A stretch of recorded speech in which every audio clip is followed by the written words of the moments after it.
নমস্কার বন্ধুরা, আমার এই চ্যানেলে আপনাদের সবাইকে স্বাগত।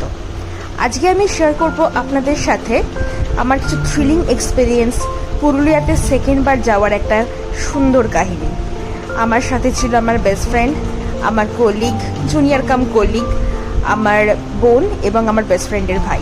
আমরা শুরু করেছিলাম শিয়ালদা থেকে হাওড়া থেকে চক্রধরপুর এক্সপ্রেস। আমার বোনের এক্সাইটমেন্ট একবার দেখুন, ট্রেন দেখলেই ও এরকম এক্সাইটেড হয়ে যায়। অ্যাকচুয়ালি ট্রেন জার্নি না আমাদের সবার খুব পছন্দের, যদিও বর্তমানকালে ট্রেনের অ্যাক্সিডেন্টগুলো একটু বেড়েছে, হোপসো এগুলো খুব তাড়াতাড়ি কমে যাক। হ্যাঁ, আমরা সেফলি সারা রাত জার্নি করে আমরা ভোরবেলায় গিয়ে পৌঁছেছিলাম তামনা স্টেশন। ভিউটা একবার জাস্ট দেখুন। কেন তামনা স্টেশন? কারণ পুরুলিয়ার পরের স্টেশন হচ্ছে তামনা, যেটা আমাদের যে গন্তব্য রিসর্ট সেখান থেকে তার ডিস্টেন্সটা অনেকটা কম, তাই আমরা তামনাতে নেমেছিলাম। এই স্টেশনটা যেমন ছিল নিরিবিলি, তেমন এখানটা যথেষ্ট দূষণমুক্ত। গল্প করতে করতে গাড়িতে চড়ে আমরা সোজা রওনা দিয়ে দিয়েছিলাম আমাদের গন্তব্য রিসর্টের দিকে। পুরুলিয়া মানেই হচ্ছে রাঢ় মালভূমি অঞ্চল, কিন্তু রাস্তাগুলো একবার দেখুন, যেমন স্মুথ রাস্তা তেমন রাস্তার ঢাল একবারে নেমে গিয়ে আবার পুরো উপরে কিভাবে উঠছে আমরা স্পষ্ট দেখতে পাচ্ছি। পাশেই গ্রিনারিজ তো রয়েছে। যাই হোক, সব করতে করতে আমরা পৌঁছে গেলাম আমাদের সেই চিরপ্রতীক্ষিত রিসর্ট গীতাঞ্জলি ফরেস্ট রিট্রিট। ভিউজটা আপনাদের শুধু দেখাবো আমি একবার। এই ফরেস্ট রিট্রিট যে রিসর্টটা পুরো অযোধ্যা রেঞ্জ দিয়ে চারিদিক দিয়ে ঘেরা। একে বর্ষার বৃষ্টি, সবুজ পাহাড় দূরের, তার সাথে ঘন জঙ্গল, আর মাঝখানে ঠিক রয়েছি আমরা। ভাবুন তো, এটাকে থ্রিলিং বলবো না তো আর কি বলবো। এই পাহাড়ের অপরূপ দৃশ্য দেখতে দেখতেই আমাদের হঠাৎ করে কখন ব্রেকফাস্টের টাইম হয়ে গেল বুঝতে পারলাম না। ব্রেকফাস্টে ছিল আলুর পরোটা, ঘুগনি আর ডিম সিদ্ধ, একদম healthy, tasty and yummy too. এরপরে রুমে এসে একটা ভিউ দেখে আমি জাস্ট অবাক হয়ে গেলাম, আপনাদের সাথে শেয়ার করব। দেখতে পাচ্ছেন আপনারা? সবুজ পাহাড়, কুয়াশা ঢাকা আকাশ, তার সাথে ছিটে ফোটা বৃষ্টি, সবুজ গাছ, জঙ্গলের সেই মৃদুমন্দ বাতাস, আর এক কাপ চা। রিসর্টের এই সুন্দর ভিউ, এই নিয়ে এই অপরূপ এক দৃশ্য দিয়ে আমাদের প্রথম দিনটা শুরু হয়েছিল। হ্যাঁ, আমরা অযোধ্যা সার্কিট ঘুরতে যাব, তাই ঘুরতে যাওয়ার আগে রেডি হয়ে একটু ঘুরবো ফিরবো, ভিডিও বানাবো, রিলস বানাবো, এটা তো স্বাভাবিক। হ্যাঁ, আপনাদের বলে রাখি, এই যে রিসর্টের যে লোকেশনটা আমার কিন্তু ভিডিও ডেসক্রিপশনের কমেন্ট বক্সে দেওয়া আছে, আপনারা ওখান থেকে চেক করে নিতে পারেন। তো রিলস বানাতে বানাতে আমাদের সময় হয়ে গেল, আমাদের গাড়িও এসে গেল। আমাদের ফার্স্ট ডেস্টিনেশন ছিল মার্বেল লেক। মার্বেল লেকটে এটা আমার সেকেন্ড টাইমস, আমি এর আগেও গেছি। আমার নিজের ফোনে তোলা কিছু স্টিল ফটো আপনাদের সাথে শেয়ার করছি, আপনারা দেখবেন আর কমেন্টে অবশ্যই জানাবেন ছবিগুলো কেমন হয়েছে। অ্যাকচুয়ালি মার্বেল লেকের যে জলের লেভেলটা ছিল সেটা এবার অনেকটা নিচে, মেবি বেশি গরমের জন্য এটা হয়েছে। আমি আগের বার যখন গেছিলাম আমি জলে পুরো নেমেছিলাম, জলটা এতটাই উপরে উঠেছিল। মার্বেল লেকটা অনেক ফেমাস একটা জায়গা, পাথর কেটে কেটে এরকম সুন্দরভাবে, এত সুন্দর মানে অর্গানাইজড ওয়েতে এখন এটা বানিয়ে দেওয়া হয়েছে। শুনেছি অনেক বাংলা মুভির এখানে নাকি শুটিং পর্যন্ত হয়েছে। যাই হোক, মার্বেল লেকের এই সৌন্দর্য দৃশ্য দেখতে দেখতে আর ফটো তুলতে তুলতে আমরা এগিয়ে গেলাম বামনি ফলসের দিকে।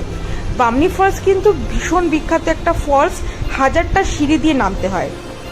কিন্তু এত বৃষ্টি হচ্ছিল আর রাস্তা এতটা স্লিপারি ছিল, ওই 500টা মতো সিঁড়ি আমরা নেমেছিলাম। নেমে একটা জায়গা, একটা খুব সুন্দর ভিউ পয়েন্ট থেকে আমরা ফলসটাকে দেখছিলাম। এখানে দাঁড়িয়ে আমরা সবাই ছবিও তুলেছি। মানে এই যে ভিউ পয়েন্টে আমরা দাঁড়িয়েছি, এখান থেকেই অ্যাকচুয়ালি ফলসটাকে দেখা যায়। বৃষ্টির ভয়ে সাথে থেকে এবং মানে পাহাড়ের এই ঢালটা আপনি দেখাচ্ছি, যে ঢাল দিয়ে আমরা এখন যাচ্ছি।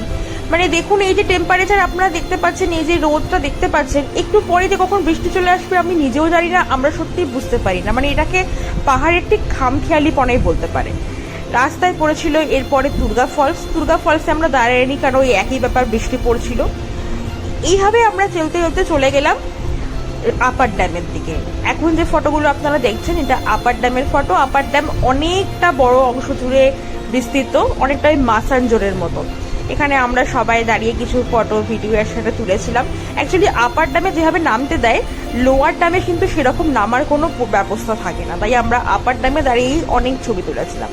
এই যে রাস্তাগুলো দেখছেন, এটা পুরোটাই অযোধ্যা সার্কিটের রাস্তা।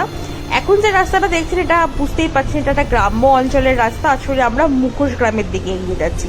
মুখোশ গ্রাম পুরুলিয়ার একটা বিখ্যাত গ্রাম, যেখানে বিভিন্ন ধরনের মুখোশ তৈরি হয়। আমি একটা দোকানের কিছুটা ক্লিপস নিয়েছি, আপনাদের দেখানোর চেষ্টা করছি কত সুন্দর সুন্দর মুখোশগুলো। আমরাও কিছু মুখোশ কিনেছিলাম। এরপর আপনাদেরকে লোয়ার ড্যামের একটা ছবি দেখাবো।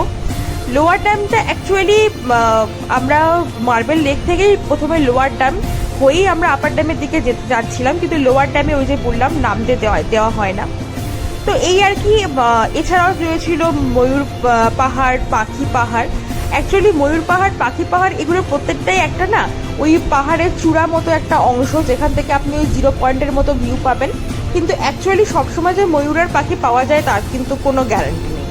বাঁশপাতার চিকেন নামে এক ট্রাইবাল রেসিপি দিয়ে আমাদের ইভিনিং শুরু হয়। নাইটে আমাদের ফ্রাইড রাইস, চিলি চিকেন, তার সাথে পাঁপড়, চাটনি, এটা ছিল আমাদের ফার্স্ট দিনের ডিনার।